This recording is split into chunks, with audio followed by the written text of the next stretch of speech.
go, oh, because, you know, because when we talked about this, the sort of scope pullback, when this was first announced, we did start having conversations with RPV, and it's been interesting. There's been lots of different people and personnel shifts, and we've been asking them for a long time to make sure that they were out speaking to the community. Then, of course, COVID hit. We weren't sure about whether the project was even going to continue. We sort of had a sense that it probably would because it was such a big commitment, but obviously the confirmation that it was going to go ahead sort of came out of nowhere. But, you know, we're pleased that it's going ahead. We began probably 12, even longer, 12 months ago. No, it was probably 2 years ago, Calvin. It was that Christmas period. So it's yes, 2 years. It was the Christmas before last. Oh, God, that's gone quickly. That's what happens when you get older, the years fly. So we began about 2 years thinking about what the opportunities would be, because as we've said before, this is a once in a generation, or we saw this as a once in a generation opportunity to really lift Sunshine, Brimbank and the west of Melbourne. And it had been something that we've advocated very strongly for, to have the airport rail alignment in Sunshine. So when we could see that maybe the you know, they weren't moving as quickly as we had hoped, we started doing our own work. So we would be in a position to advocate to government about what it was, but we would also did a huge amount of community consultation. So this is the work that Calvin is going to present to you, and I apologise to our returning councillors because they've seen some of this before, but this is a body of work that the staff have undertaken. It also has, what the staff did is they looked at all of our policies, our environmental policies, our social policies, all of them, and consolidated all into one, what the transformation was that we wanted to see. So we've been, at the moment with this particular document that you will see, we've been shopping that document around to government, a private sector, educational institutions, Western region, anybody that will probably sit still long enough to enable us to put it under their nose. And we're getting feedback because we really truly want this to be a collaborative. We want the Western region to collaborate with us and get behind us on our push to actually transform not only Brimbank but the West. So, Calvin, are you ready to ready to roll? Yes. Ready to roll? Yeah. Yeah. Okay. Thank you. Share.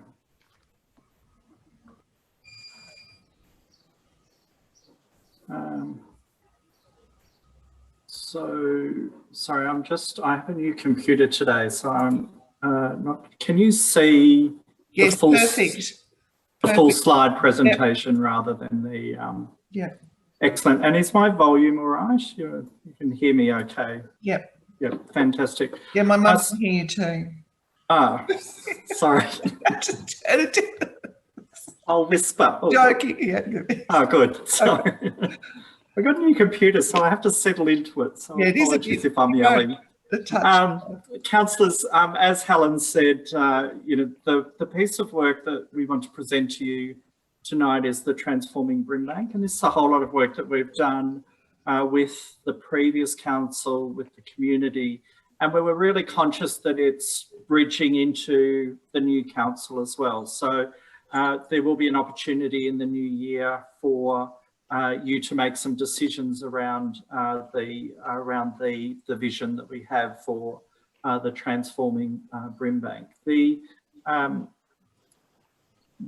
really big thing is the catalyst of the Melbourne Airport Rail and the Western Rail Plan, and they're two big documents or two big decisions of the state and federal government. And it was really the rumours around the Melbourne Airport Rail that got us to get our skates on, but then also the Western Rail Plan that really set out a whole range of infrastructure projects that would impact, that would really be about the connections within the city, as in the broader metropolitan Melbourne, but we knew that they were all coming through Brimbank, and we knew that Sunshine would be a really pivotal point within it. And we realised that this was an opportunity that we didn't want to miss, and that we really needed to understand the council's view as a reflection of the community. So really understand the community's view. And I'll take you through some work that we did with the community, and I'll take you through kind of what the community told us, and I'll take you through where we want to head, kind of where we're heading. And then when I conclude, I'll let you know kind of where we're up to in the process. So this whole notion of the flying start for Sunshine, we knew that there were some different options around. We knew that there were a range of projects around, and we really wanted to make sure that as an administration, we were reflecting and advocating for the direction that the council wanted and the direction that the community wanted. Fundamental to this was the notion that if Sunshine gets right, if we get Sunshine right, then we get the broader Sunshine Precinct right, which is a national employment and innovation cluster. If we get those two things right, then we get all of Brimbank right. And if we get all of Brimbank right, then we get the Western region right. So that's this notion that what is a huge catalyst of Sunshine will be great for Brimbank, and it'll be great for the Western region. So through this presentation, you'll hear me often talk about Sunshine, but it's not just about Sunshine. It is really all about the whole city and the opportunity for the whole city and the opportunity for the Western region. I mentioned that, or Helen mentioned as well, that we had a conversation with the community, and this was a really central part on the evolution for the work that we're doing with transforming Brimbank. And this is actually some work. The reason why we talk about kind of an evolution is because it's some work that has been afoot for 10, 15 years in terms of Sunshine Rising was a previous iteration of this work. So it's not anything new. It's kind of building on and enhancing the story. But last year we had a conversation with the community through a project called Building Brimbank, and we had a conversation with over 1,000 residents, and it was really great to hear from them about the future city. We asked them about the future city, and it was interesting to me because they gave us two sets of advice. They gave us some advice that was around their aspirations for the physical outcome for the city, and they're on the left of the screen. They're about they want these transport projects to be inclusive and integrated. They want the city to be safe and accessible, and places within the city and services to be safe and accessible. They want all development to be high quality and sustainable. They want the city to be thriving. And as part of that thriving, they want the culture of the city to be thriving. So they want it to be thriving economically, but also culturally. And they want a future green city. In addition to kind of these aspirations, they also gave us some process advice, how they want us to, and how they want the government to continue in the work that they do. So they acknowledge that there's going to be change, but the community wants and expects an ongoing conversation. So they don't just kind of want this to be the end of it. They want it to be an ongoing conversation, and for there to be meaningful inputs at critical parts through the process. They want and acknowledge that there'll be change, but they want that change to be managed. And critically, they want the benefits from this change to flow to local people. And I heard some councillors ask some questions about social procurement, job opportunities, about local business involvement and the like. So I'll also touch on how we're advocating for local benefit off the back of these projects. These documents that are on the screen are a range of documents that are really what we're doing. So when the state released the response strategy, Helen and I went and had a whole range of conversations with the state. Oh, sorry, when the state released the Western Rail Plan, we went and had a whole lot of conversations with the state, and then worked with the previous council around how we were going to respond to that. And this was a really foundation document in terms of the work that we would do, and it's called the response strategy. So if you hear me talk about the response strategy, that was really about setting the work that we would be doing to maximise the benefit that we could get out of all of this investment in big infrastructure. As I mentioned, the first step was really to do a community vision. And as I said, 2019, we had a conversation with over 1,000 people. We brought this together in the Building Brimbank piece of work, which is the foundation document for where we're up to now, which is this step 2, which is the Leading with Vision towards 2050 document.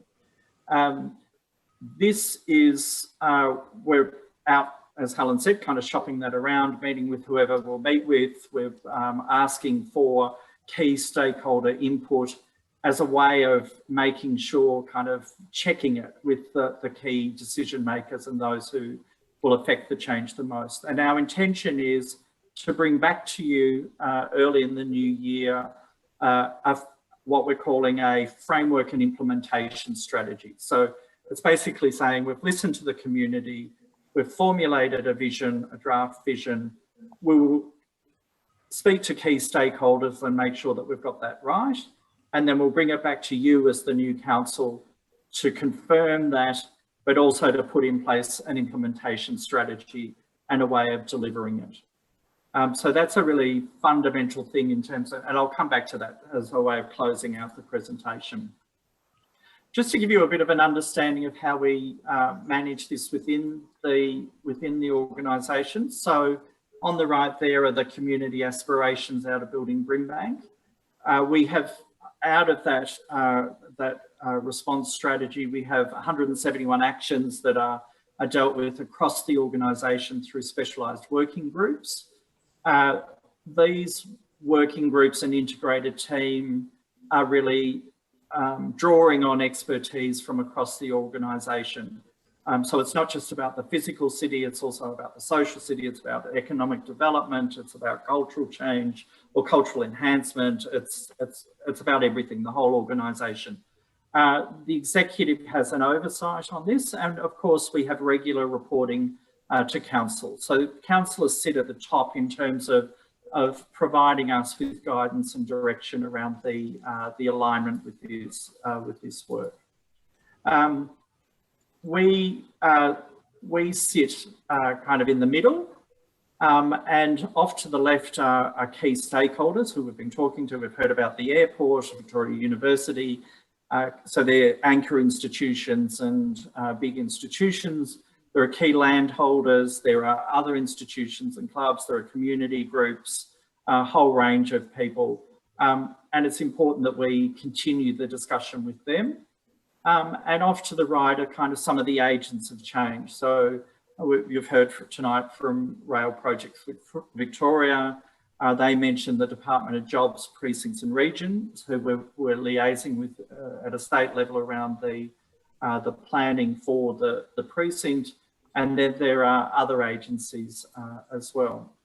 So that should give you just a bit of a high level understanding of the kind of some of the background and some of the structure that we're working with. And now what I want to take you through is really the exciting stuff, the stuff that I'm really excited to be able to present to you, which is the future priorities. So we've set a horizon of 2050, and what we're saying with this is that the powerhouse of Melbourne's West will be Brimbank and Sunshine by 2050. And we've heard this term before about it being the powerhouse, the capital and the like. But why we're confident about this is because we know that with commitment to the vision and the vision being compelling and realisable, is that we can leverage off major infrastructure projects. And it's not just about the airport rail link, it's about some other investment as well. And we can leverage off this to create and generate unprecedented growth in businesses and business opportunity, from that jobs, health and well-being, education, and maximise the social opportunities for the community. So leading with vision, transforming Brimbank Future Priorities 2050, kind of a bit of a mouthful, that title, but this Future Priorities 2050 really sets out key projects that are critical, that we see as being critical to the future success and growth of Brimbank. And when we say Brimbank, we also mean then the advantage for the Western region. Just to revisit in terms of how this vision was created, it's the culmination of extensive community consultation in 2019, but also we reviewed more than 50 council and state government plans and strategies. Now, by all of these 50 council plans and strategies had community consultation with it anyway. So this is what I mean by building on the previous conversations and building on this continual conversation. So it's really about confirming and consolidating the aspiration of the local community. And we've brought that together in this one document. Why now? Well, you know, it's leveraging off the mega infrastructure investments like the Melbourne Airport Rail Link and the Metro One and, you know, other investment in the city. But it's also about demonstrating to the community and to investors and to the state that we can chart a pathway for economic and social recovery out of COVID-19. And that's a really important thing for our community as well, as you fully appreciate. And what we're saying to the key stakeholders is that what we want is alignment across all levels of government. So we realise that we can't deliver all of this alone, but the state can do it through their investment and through key policy decisions that they make. And the Commonwealth can do it as well through projects that come out of the city deal, the Commonwealth City deal. We recognise that this is about stewardship, so it's not just about current governments, it's got to live through governments. And it's not just about public sector, it's also about partnership with businesses, with property developers, or with the development industry more broadly, and with key anchor institutions as well. Sunshine and Brimbank have some amazing strengths. So the diagram on the left is an iteration of a, you do have the full screen of the presentation, don't you? But it's just got the two strengths on the great. So on the left is a diagram that was done some years ago for Sunshine Rising. And what it articulates is that Sunshine and Brimbank sit at this really pivotal point between the major growth areas of Melton and Wyndham, but also the regional centres of Geelong, Ballarat and Bendigo. And all of the growth opportunity that is out there comes through Brimbank and through Sunshine to get to the port and the city. And that when you think about all of that, it's the west of Melbourne is going to be a region the size of Adelaide. I think you've probably heard Helen mention that previously. And we want Sunshine to be the capital of that region. We acknowledge that you know, a city the size of Adelaide has more than one capital, more than one activity centre, but we are confident that Sunshine is the capital of that region, and I'll articulate soon why we're confident about that. The other key strength is that with Melbourne Metro, and Evan referred to this, we know that the new Metro line will really be the university line. It will become a key connector for learning hubs throughout metropolitan Melbourne. So it'll join up, it joins up all of the major universities. And we're really well placed because we have 3 stations on, we actually have 4 if you could include Albion, but we have 3 to 4 stations on that and 3 of the university stations on that with St Albans, VU campus, VU and Melbourne University at Ginnifer at the hospital precinct, Sunshine VU, and then VU at Footscray. Parkville has Melbourne University and Monash. The State Library has RMIT. Town Hall has La Trobe Uni and the city campus at VU, and right out to Monash at Caulfield. So incredible connection of learning and knowledge that can be capitalised on. Another key strength is really the Melbourne Airport Rail.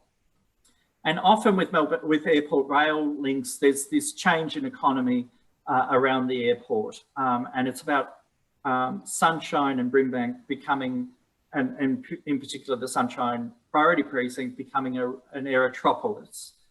So that is kind of air-linked industry and a place where key industry can locate because of its proximity to the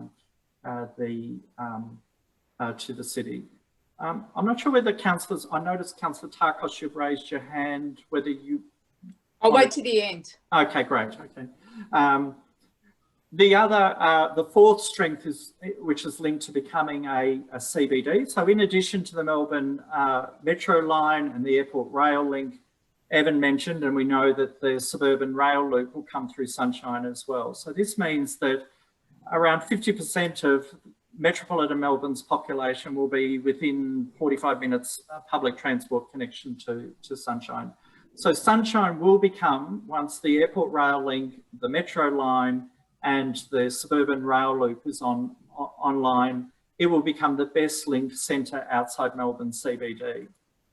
The final two strengths are that when you think about Sunshine and the Sunshine, not just the activity centre, but what's referred to as the priority precinct, it's a fairly large area. It's 1.21 square kilometres.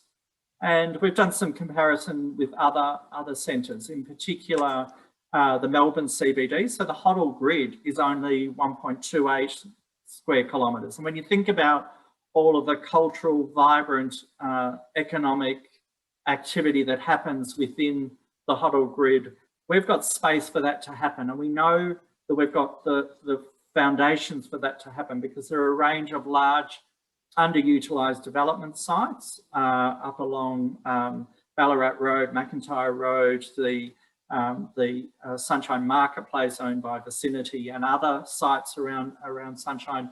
And we know that it can grow, Sunshine can grow in a really complementary way to Melbourne CBD. We have had a look at Parramatta and Liverpool in New South Wales. If you know them, they're in Western Sydney. And similarly, they're approximate, roughly the same size. And they've grown in a really complementary way to Sydney CBD. The final strength is really around the manufacturing economy that exists within Brimbank. So we have this really strong network of manufacturing areas that are transitioning themselves. So they're becoming smarter manufacturing, kind of internationally connected manufacturing and industry. And that is a real strong network that we have in Brimbank that positions us differently to other centres and to other centres in the West. We know that there's a strong bias for success. So there's over $2 billion in private and public investment already happening. We've spoken about the rail investment, the hospital, Joan Kerner, $300 million, the busiest birthing hospital in Victoria, I think. There's Vic Roads have come here already with the hub at Sunshine. The community, our own community in Civic Centre, VU Skills Hub. We've put in a new theatre and performance space and community centre at St Albans with the Bowery Theatre and Stack. VU has a commitment to investment in Sunshine, and Water Gardens, as well as Vicinity, Water Gardens at Sydenham, are confident and bringing forward development as our Vicinity. So we know there's a strong bias and interest in succeeding in Brimbank. And we know that this is continuing and likely to continue because there's this what we're calling an improvement pipeline. And there are a whole range of projects there that are public and private, residential, commercial, but all of this gives us the confidence that, that there's a strong bias for success for the vision that we have. And these are just a range of visionary projects that are happening, you know, whether it's Sunshine Energy Park, the Calder Drive Interchange, the hospital precinct that we refer to as the Sunshine Health, Wellbeing and Education Precinct, for short SHWEP. And we've built within this, within the vision document, there are a whole range of visionary projects that assist the private sector in looking to us with confidence. So what will Sunshine, or what could Sunshine look like in 2050? And that's a really key image, because you have to reimagine, you have to kind of aspire and reimagine for Sunshine.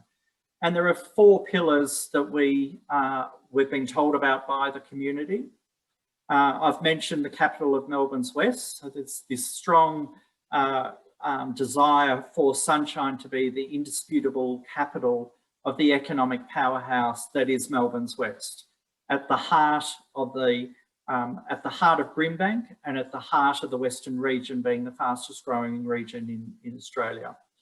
We want Brimbank to be the gateway to the world. So this is lifting our eyes just beyond Victoria and Australia to say there are all of these opportunities globally that, that we can tap into and capitalise on for business to invest, for capital investment, for people to stop and inquire and to kind of explore and spend time.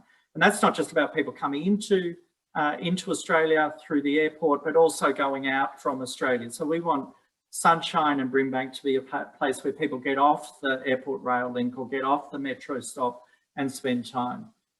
We want to be proudly Sunshine, and we want to be proudly Brimbank. And this is about capitalising on the cultural diversity, the food offer, the kind of the joy that we get in a lot of the activity centres across the city, and really build on the entrepreneurial history that we have, you know, from HV Mackay through to kind of the Bell Industries. There are a whole lot of industries across the city that are really demonstrated entrepreneurial businesses, and that's a really strong history that we want to build on.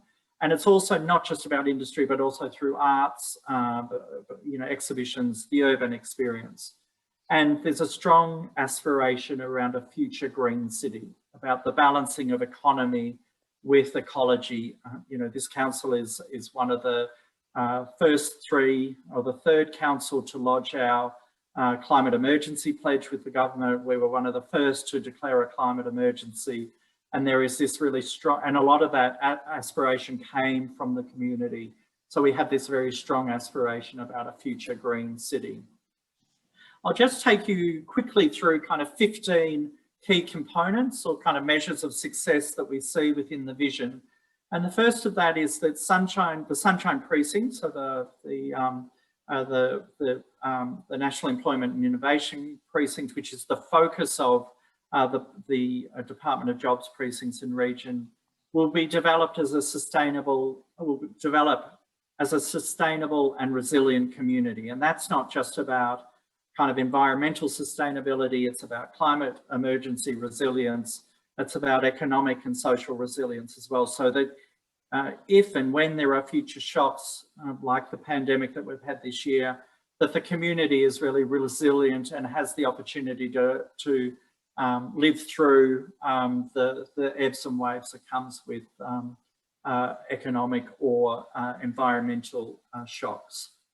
Oh, and just on that, you know, and there's a whole lot of things that flow into the built form about it being a green city, biophilic architecture, you know, lots of greenery, addressing the heat island effect and the like. We want Sunshine, and in particular the Sunshine CBD, to develop into a truly mixed-use, vibrant centre. There are people living there, you can stop and have a coffee on the street, you can have a pho, you can, you know, go to the Afghan restaurant, but it is a really vibrant, you know, place where people feel safe, feel comfortable staying, feel comfortable stopping and kind of enjoying the vibrancy. we've had some kind of indication from the state, you know, through Evan and his team this evening around the Sunshine Super Hub. So through the Western Rail plan and through the Airport Rail Link, we heard that Sunshine would be a super hub.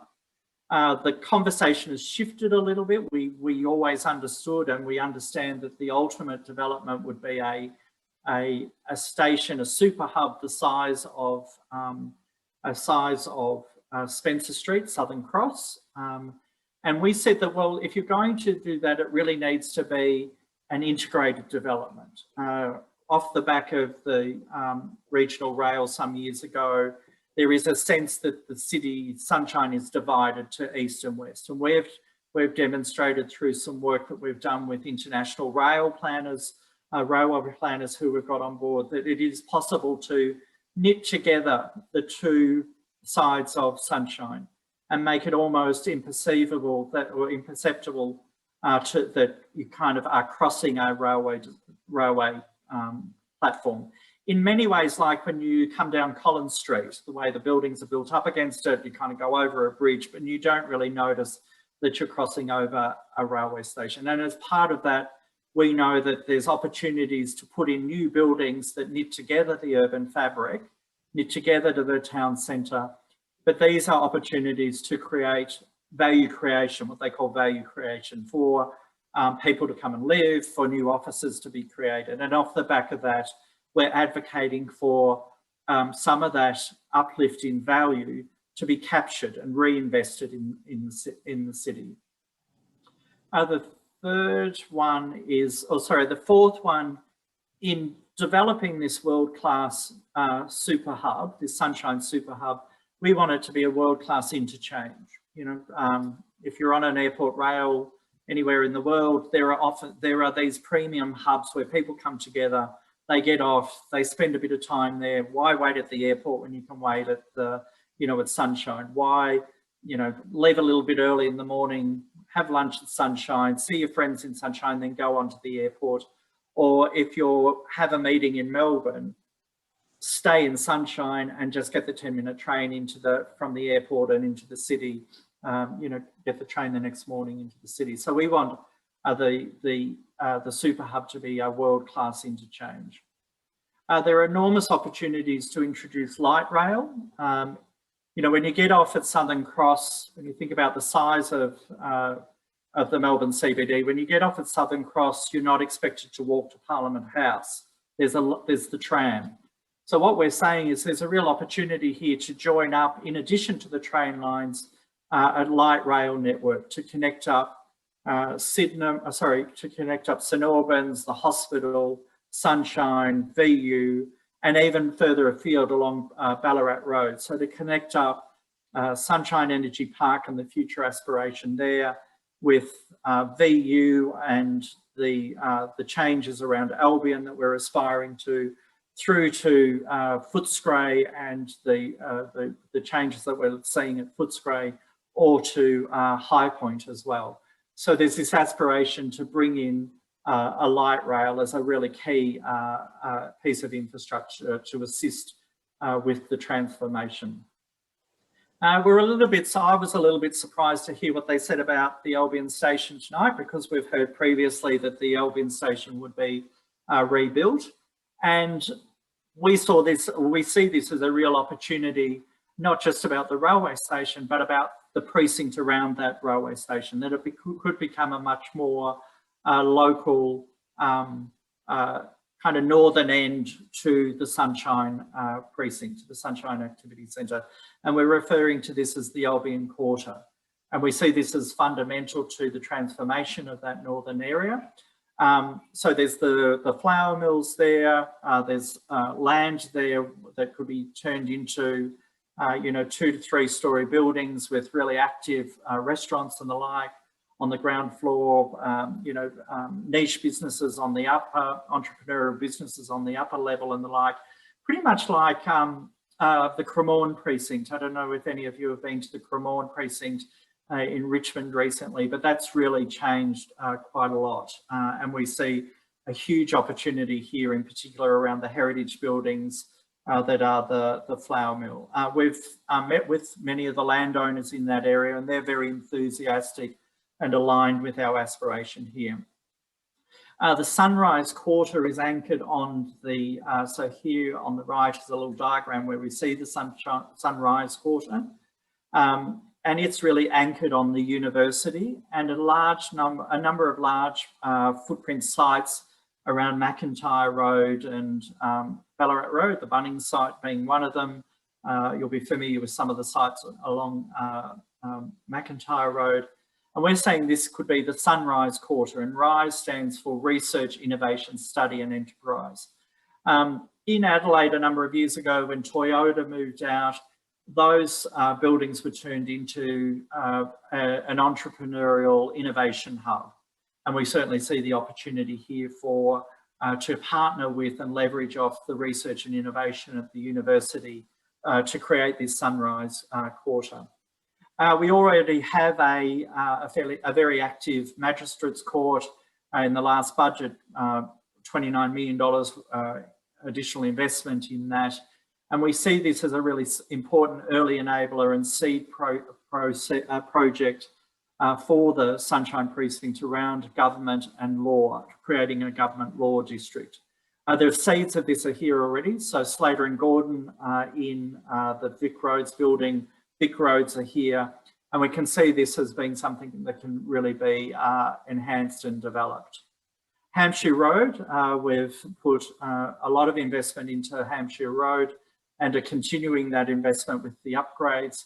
It already is a very vibrant road on different times of the year. I'm sure many of you have been to different festivals that are held along Hampshire Road, and we really want to build this confidence in Hampshire Road as a pedestrian spine or a university walk, joining VU at the north with the railway station at the south. So kind of one of those places where people feel comfortable, walking, spending time, the European Passeggiata, all of that sort of vibrancy, but also a place where we can have festivals or where the business association can have their annual events, and where things like our civic centre spill out onto, or the Sunshine Marketplace spills out onto, and adds to that vibrancy.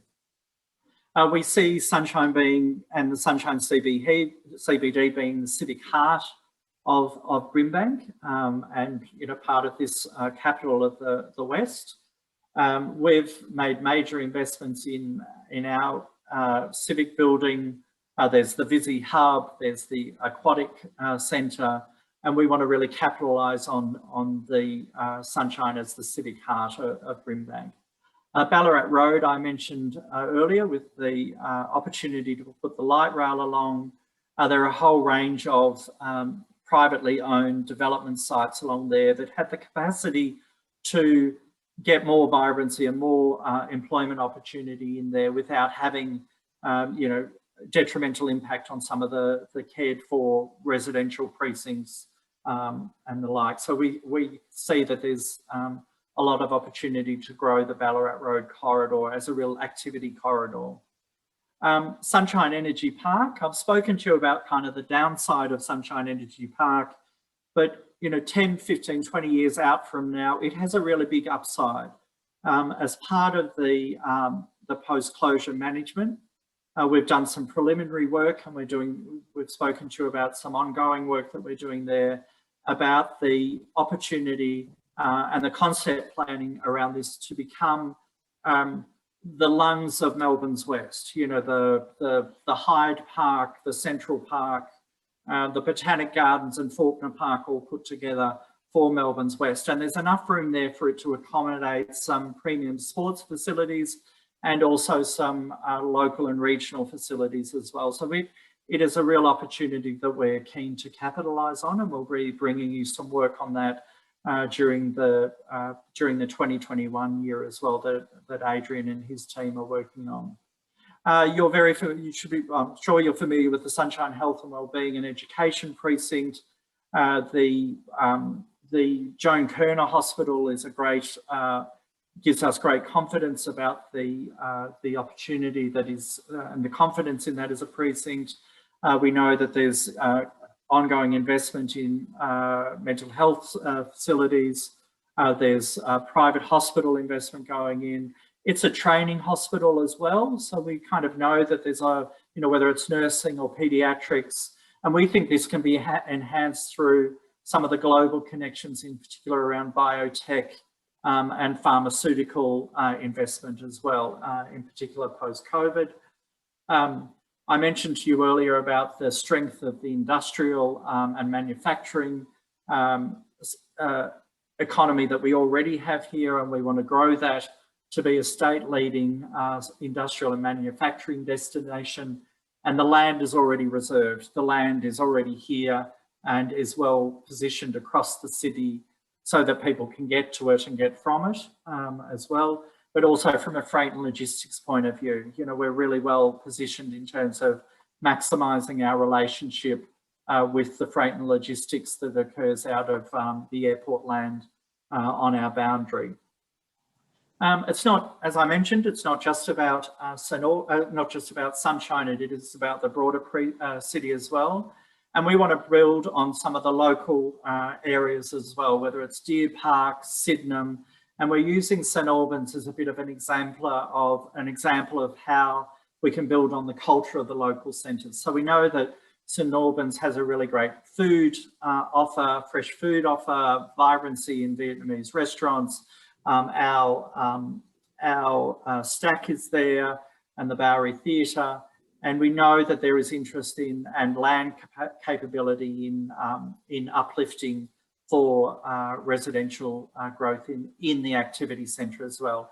And we know this exists at Sydenham. We know that it exists around the railway station at Deer Park and in other centres across the city. But it is about how we use the Sunshine core to enhance the other areas and build confidence throughout the balance of the city as well. So just to finish up, where are we up to in terms of this roadmap for success? We completed the Building Brimbank visioning. We currently have the future aspirations, the 2050 document. So we're in this step 2. Helen mentioned that we're shopping this around, well, it's a bit of a crude term, but shopping it around all of the key stakeholders to get their input.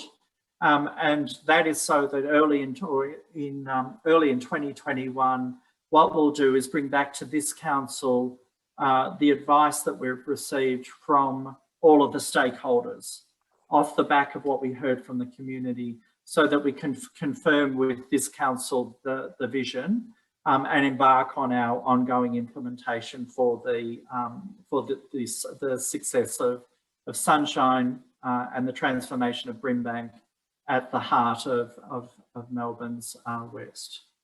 So I'll stop sharing now, and I know Councillor Tarkos put her hand up early, but happy to explain anything further or answer any questions, of course.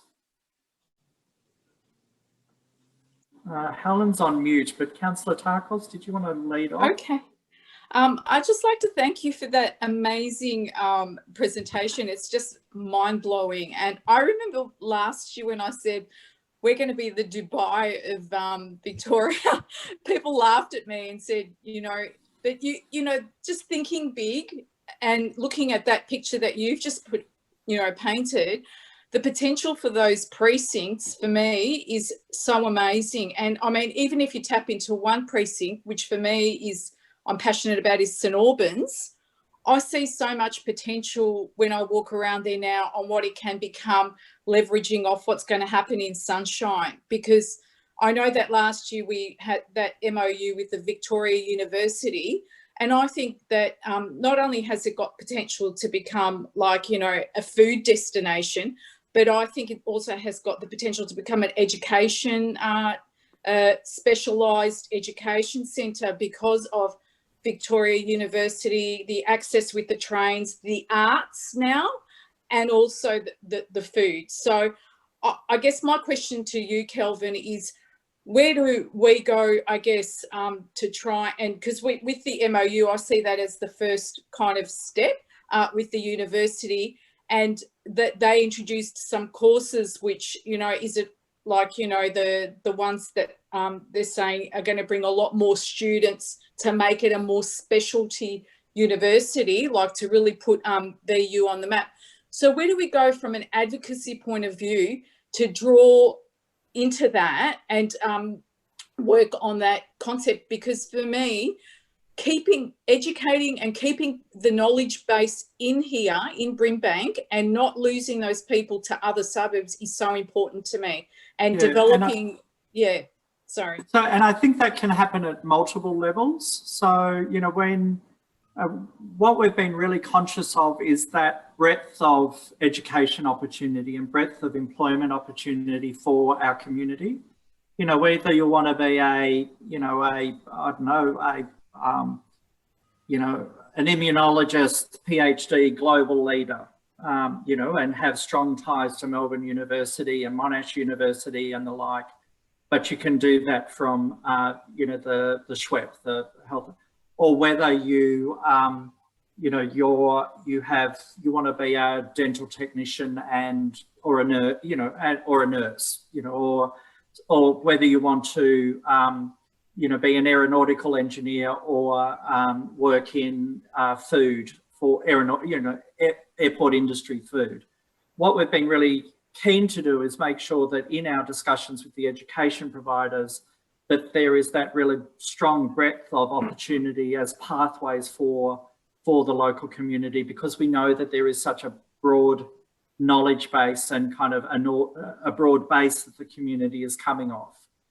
So the MOU is a really important thing for us, and we've presented this and had feedback from VU and been really encouraged that they have mentioned both the Sunshine and St Albans campus in their feedback to us, and also the ties to the Footscray campus as well. So we know that there is a strong alignment between their aspiration and the vision that we've presented to them. But it will be an ongoing conversation with them. But the MOU is a really great document. I don't know, Helen, whether you wanted to add. I think the only thing that I would add is, while we have an MOU with Victoria University, and we're obviously very invested in their success, we're also very invested in advocating to get other educational facilities into the West. So there's opportunities to have Melbourne University already has a presence here at the Sunshine Hospital. So how we actually expand that. Deakin is another one. The two, I think. So one of the things that we learned when we went to Liverpool and Parramatta last year, Calvin, was it Liverpool that had like 4 universities? Yeah, they had that kind of multiversity model. They had a multiversity model, Newcastle, Liverpool, those things. And so we're keen to have that, obviously not to the detriment of VU, but I think that can only be strengthened, and there can be, rather than cannibalising, that they can be kind of complementary education. I agree. So why should, you know, kids in the West, if you think of the whole of the west of Melbourne, not just Brimbank, but the whole of the West, have to travel to the other side if they want to do medicine or any of those sorts of things? So exactly, like an outpost. Yeah, we're very much focused on saying the West, the population of the West will be big enough. There was the announcement in the state budget about the Melton Hospital a few weeks, 2 or 3 weeks ago. The money that's actually in the budget is not as much as they originally thought, but that has started to generate a conversation across the West about, again, the opportunities to make sure that Melton, as like Sunshine and like Footscray, has the opportunity to be a big teaching hospital. So that will draw with it another potential anchor university institution. Fantastic. Thank you so much. And the university line concept as well is really, you know, if we, you know, that's kind of when I saw out of the analysis that kind of link, I went, that was a real light bulb moment for me around kind of the broader tie-in. Councillor Dang, you're on mute. The phrase of 2020. Thank you, Helen. Thank you, Kevin. Through the mayor. It is really excited on the transformer of the Brimbank. I'm just wondering that do all the change affecting the business people in the area, and what the council can do about it? So that, you know, one of the fundamental things that we've spoken about is local benefit. You know, that was, you know, one of the things that we heard from the local community was really about local benefit. We have really great working relationships with the Sunshine Business Association, the St Albans Business Association and the Brimbank Business Association. So we've had discussions with them, and we'll continue to have discussions with them about the aspiration. What we see is that this is an opportunity for, you know, everyone around jobs and the like. And, you know, if we can get more vibrancy on the street and get people to spend more time here, then they will spend more money. And the people who get in earliest will be the ones who get that kind of the longevity of that benefit. So we're committed to supporting the local businesses in maximising the opportunity that they have with them. And we do that through a range of things, through our economic development area, through to our public realm amenity improvements. So things like that commitment to Hampshire Road and the uplift in and improvements that you're seeing in Hampshire Road is about making it a place where people feel more comfortable to stop and spend time. They're making more room for businesses to be able to put tables and chairs out the front so you can stop and have a coffee or, you know, something to eat. So hopefully this vision, which is very people-centric and about creating great places, means that more people come and spend time here, and the local businesses benefit from that. Did you have another question? Yeah, continue on that question. Right, like you mentioned about the Hampshire Road, it's from now and in the past few months, regardless of the COVID, the work done on that road, it affecting a lot of business around that area. It's like the traffic and the people like not going there for shopping or for eating. What can the council do about like reducing the rate, or the council rate, or doing something for the business people there? Yeah, it's always a really difficult one when you do public realm improvements, streetscapes improvements in activity centres, because we minimise, and you know, Neil and Adrian might wish to add to what I say, but what we do is we schedule things and minimise the impact on the businesses to the best that we can. But we know that once it's built, it will be better. And so we kind of work with the businesses to let them know when the construction will be happening. We make sure that the disruption is kept to a minimum, that that access is maintained, to the businesses, but as much as possible, that people can keep on trading. This is kind of a bit of an odd thing to say, but one of the benefits of doing Hampshire Road during COVID has been that there have been less people being allowed to be out and about. So that's kind of been a bit of a benefit, because we've been able to do the works in a quiet period. In all activity centres that I've done works, it's been really difficult for the businesses because of the mess. But we minimise the mess and talk to them and help them with when it's better after the construction. And we know that it will be better and then more people will come. And then we flow in behind with activation projects and things like that. So you'll see now that the COVID restrictions are easing through our COVID response and recovery strategy, we have a whole lot of activation projects that we are working with the two business associations, Sunshine and St Albans, around how to attract people back into the centres. And if I could just add to that, just to say that I suppose it was a bit, well, not that anything about COVID was good, but at least that enabled those businesses to apply for hardship provisions because of COVID, which would have also helped because there was the construction that was going on in those areas. Is there another? Yes, Councillor Lancashire. Thank you, through the chair. I guess being in the second term, I'd have to say some of the biggest shifts I've seen, and these plans are truly exciting. Some of the biggest shifts I've seen are in a cultural, what I'd call a cultural change shift, in the sense of how we look at sunshine from the very early days of objecting to the heights of buildings and things like that.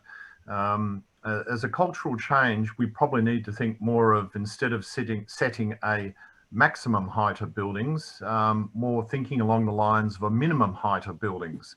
If someone's not going to do something to the standard we want or to the scale we want, we should be getting them to go away and maybe rethink and come back with something which will fit more of a 50-year plan than just simply considering what they're wanting to do.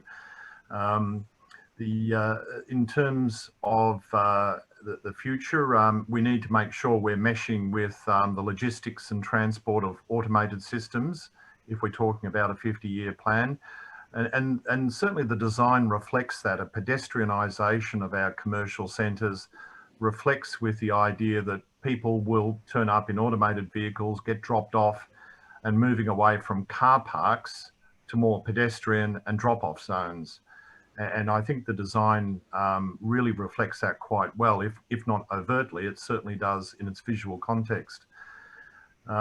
In terms of the community with that cultural change, I think we need to show more leadership there, that while it's critically important to consult with the community, we'll need to bring them along with us to make sure that when that they're seeing these plans and seeing these concepts and starting to get used to them and get used to the change, rather than being negative, anti-development type of fearful of these things. So I think the cultural change for me is part of the adjunct to all of this work that needs to go on, which is really exciting sort of stuff as to how we move forward. Yeah, it's it is a really important thing. Like hearing from the community that they knew that there would be change, but they want that change to be managed and they want the culture to be enhanced and for benefit to be local is a really strong piece of advice from the community. For me, part of that is demonstrating how the future aspiration will enhance the life of the people who live here now, so that they buy into the they buy into the aspiration. It's also really important to assist us in getting the landowners and the development industry to buy into the aspiration as well, so that they don't set their aspiration too low. And it's that thing about giving confidence about where we want sunshine to be, to be aspirational, and give confidence around that. We have, through our discussions already, had some feedback about enhancing what I've presented to you tonight. And some of that I've woven in through conversation, in terms of explanation about, the network of local centres within Brimbank and how that is a really important thing to draw further out. Some advice around enhancing how we talk about sustainable active transport options within the vision. We've also had some advice around strengthening connection to country and connection to the natural environment that we need to build on as well. So when we bring something back to you early in the new year, and it's, we're also taking notes on what are your observations, Council, tonight. But what we'll bring back to you is another iteration from what you've seen tonight that is, again, enhancing the story based on the conversations that we're having with stakeholders. And of course, you as the council are an important group of stakeholders. Councillor Bratton.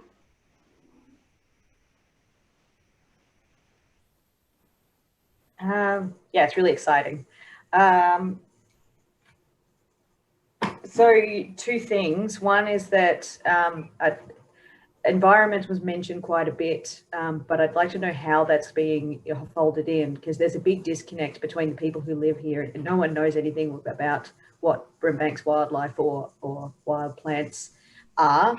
And I think part of that is just it could be folded in to a lot of the design concepts where you have native gardens instead of having introduced species a lot of the time. And a lot of the art pieces could be about the local Indigenous history as well as plants and animals. Is there scope for that? Oh, definitely. And that's what, when I said about some of the feedback that we've had already. So 10 days ago, I think it was about then, we had a really robust and great session with our environmental groups. And some of the advice that we got back from them was around connection to country.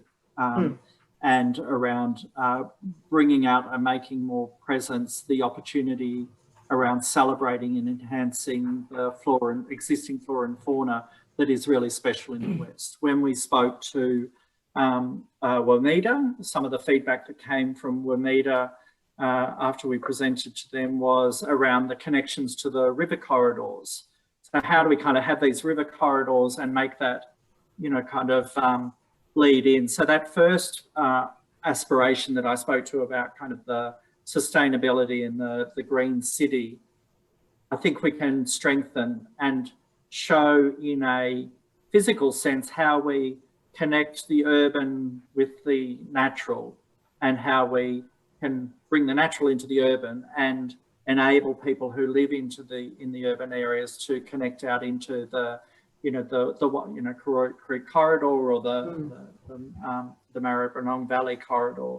And I'm really excited to kind of, what we need to do is kind of a few drawings about how it lands on the ground. You know, this is very much kind of key messages for success. But once you start to draw kind of the skeleton off which the activity needs to hang, you know, we've got the university walk, we've got the railway kind of lines, we've got, you know, the precinct of the law precinct and kind of the eat and vibrancy precinct, and we've got the Sunshine Energy Park, and we've got the river corridors. What are the real opportunities to draw all of those together and to connect those? And that then helps you and helps us in structuring and prioritising investment and projects and advocacy pieces going forward. And that's part of what we'll bring back to you in 2021. And then that all forms part of the implementation program. So it should end up in lots of different places. It can end up in our arts and cultural work. It can end up in our capital works work. It can end up in our planning framework work. It can end up in our advocacy work to government, you know, so, but it's about kind of landing what the vision is and some of the detail of that vision. There's a lot of opportunity, I think, to marry up that. A lot of unis do it. They have an art piece, or any walkways include some art pieces, or they're shaped or something, and have a lot of native grasses and stuff. That's right. It'd be really cool to see that kind of thing.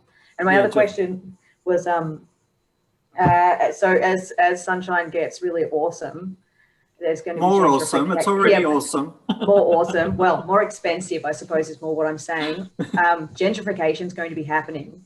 Is there going to, I don't know if there are ways to protect areas from gentrification so that we can still keep the diversity of socioeconomics as well, so that we don't, because there's a really high rate of renters in Brimbank, and I don't want to see all the renters shunted out as people buy it up and we lose the diversity of Brimbank. So I might just jump in that one, Calvin. That was one of the very early, when we first started workshopping this, Council, that was one of the very first things that we identified. We don't want people who currently live in Sunshine no longer being able to afford to live there. So you need a diversity of housing. And so that was one of the things that we were very strong about being able, making it affordable, but also comfortable for people to still retain living in Sunshine where they've grown up and everything is familiar to them. So we're very keen about identifying that, and that was one of the sort of principles that we wanted. We wanted to keep the pride, but keep the fabric and keep the grit. And you know, Yeah. have that with the, you know, so it wasn't going to be polished and everything. It was still going to be gritty and grungy and fantastic. What is good Authentic. about Sunshine and authentic. Yeah. And so, you know, authentic's probably a better word than gritty. And no, I love gritty too. I think grit is great, and I think I wouldn't want to see us Gritty is become like good. Cairns, where they, you know, they sweep people out of the town centre Oh, who God, are just, no. you know, No, it's part of their culture to sit in a town centre and hang out. It's our strength. That diversity is our strength, and that's Yeah. where all of that sits. That was one of the very first things we identified. I'll be really interested to look more into how you stop full gentrification from happening. Okay. Councillor Rustick, Mayor? Yeah. Hi, you were talking about pathway for Brimbank, and then you were saying what is the community asking for, and they were asking about safety and accessible places and services. So in which way Brimbank is going to provide that, and what they're going to do about the safety, and is it in lighting, like which way you're going to come around that? Yeah, so there are a few different things kind of with the vision that we talk to that is about creating safer places, and some of that is about the vibrancy and the diversity of activity. So, you know, so you don't just end up with, you know, shops, and at 5 o'clock all the shops go and everyone leaves, and, you know, that's, you know, it's not a 9 to 5 economy. Often, you know, cities throughout the world who have a longer period of activity mean that you keep eyes on the street. And if you get higher density where people live above the shops and the buildings aren't too tall, then they kind of become the passive surveillance on the street. So, you know, if they hear something that's a bit untoward, they feel confident to ring the police or to call out from their balcony themselves. So that's probably the main, you know, with the vision document, that's probably the main kind of direction around how do we achieve a safer, more inclusive city, is around that, the vibrancy of the activity centres and making it more comfortable for people to stop and spend time and to sit and watch, you know, kind of, you know, if there's passive surveillance, that's often, you know, where people are just sitting around having a coffee, then other people feel like they're monitored anyway. I know that sounds a bit kind of Orwellian and a little bit kind of weird, but it's what happens in European cities, what happens in higher density areas as well, and where people feel part of the community.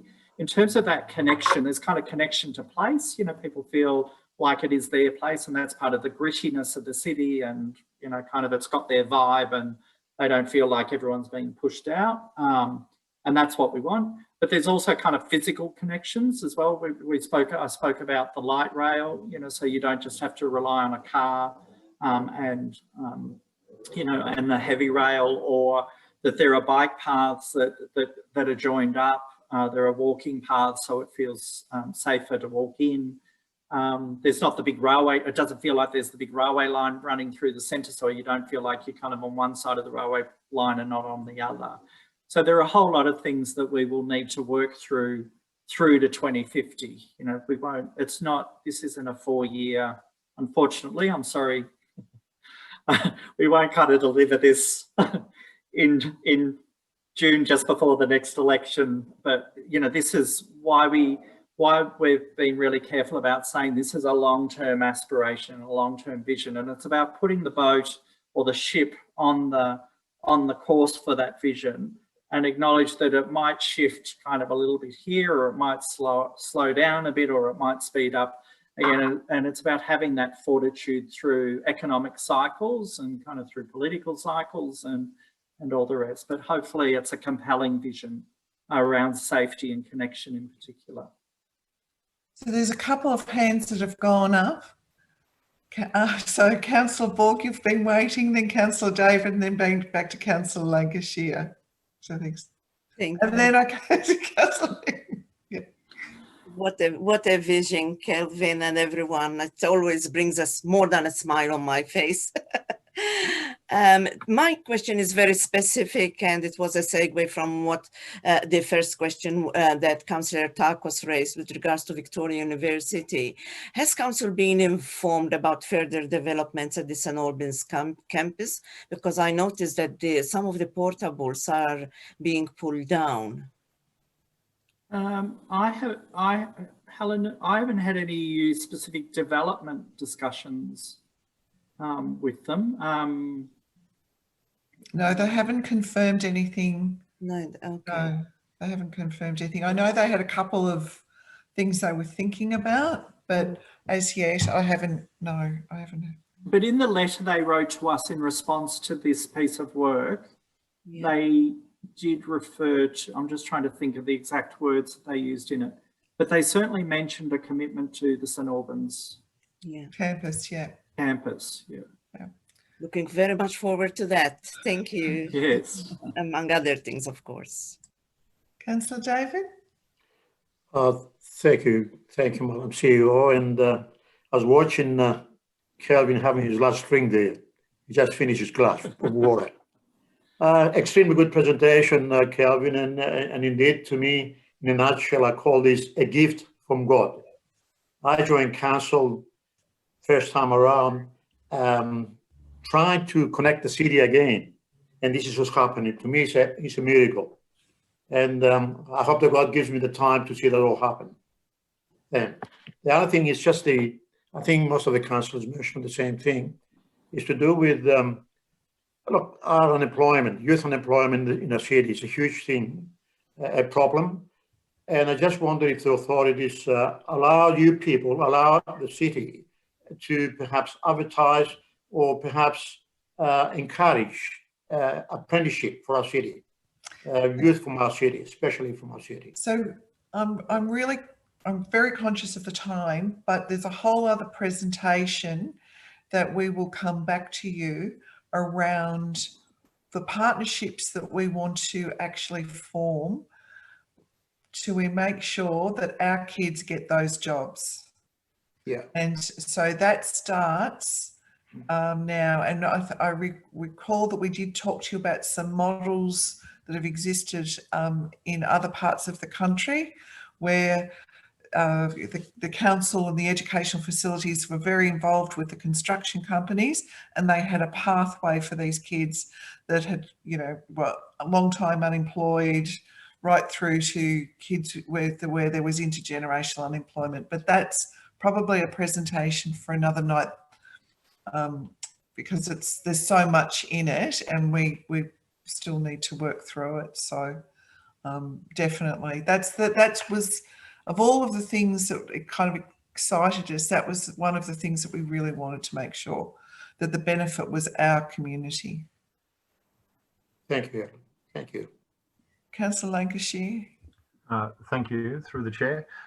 Look, I guess the point that was made about how the transport links to so many university campuses really is a stroke of genius in the sense of understanding that we have a potential great opportunity for student housing, and that with student housing, again, we can rely on the public transport, and we should maybe start to think about moving away from car parks and all that sort of thing, and more look at the accommodation itself, given that it's on railway lines and well serviced.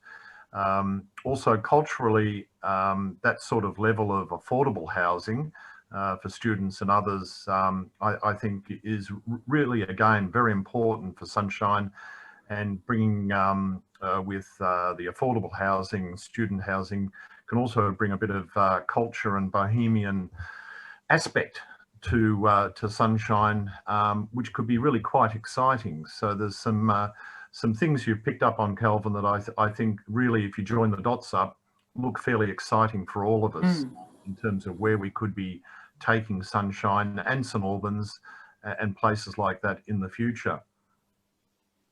Thank you. Yeah, that was a real light bulb moment for me when we kind of did that bit of analysis on the university line, and it kind of really lifted my eyes to the metropolitan horizon, which was about that, connecting Caulfield to St Albans. And when you look at all of those education opportunities that rest along that, it's pretty, it's all our premier, and if you kind of look further to the west and draw in Deakin, as Helen mentioned, then it becomes a pretty amazing knowledge hub in terms of kind of lifelong, like not just, tertiary, not just kind of university, but, TAFE and lifelong learning and, and we're right at the hub of it, no denying it. Councillor Nguyen? Yeah, speaking as a person who recently graduated a while ago, I actually went all the way to Monash University, so I had to travel far for my degree because, like most of the prestigious universities tend to be in the city or in the southeast. So yeah, I think for me, it was very exciting to hear, that Brimbank could be like a new education centre.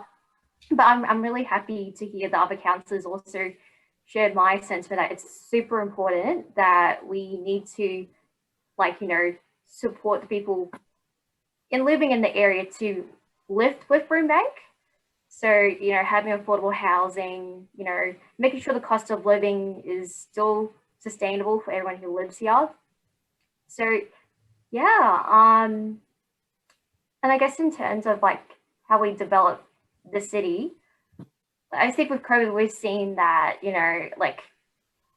a lot of companies are ending their leases with big buildings and everything. Skyscrapers are basically cubicle farms. So is our plan going to incorporate a flexible way of working and living? Yeah. Well, it's interesting to look at some of the research that's coming out of, what's the city form going to be post-COVID. And I was in a presentation that Bernard Salt gave last week or the week before, and he's written a little bit about this more recently.